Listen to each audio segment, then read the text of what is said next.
Okay, now that you've finished using your Laurastar S Plus, it's a good idea to maintain it once a month or every 10 hours of use. You need to flush the boiler. So we're going to show you how to do that. So to do that, lift it to its highest setting first. Make sure the machine is fully cold, okay?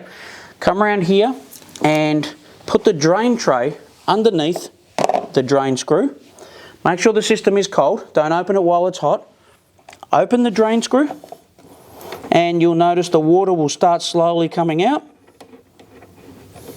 Now, this will get rid of all the impurities in the water, the salt, the calcium, anything that may cause your iron to spit. If you want to make it go a little bit faster, open the pressure cap at the top and you see how the water flushes out much quicker. Okay, so open the bottom cap, open the top cap, okay, and you're in business.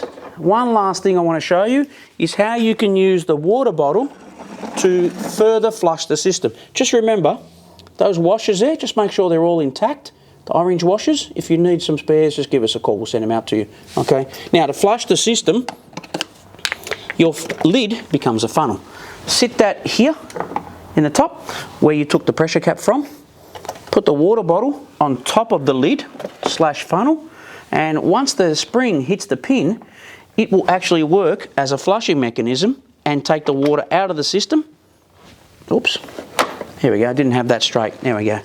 Okay, so you see how it's flushing the water out? That will get rid of any calcium, impurities. We recommend you do the flushing once a month or every 10 hours of use. It's virtually the only maintenance you have to do. So if you do that, you'll be fine.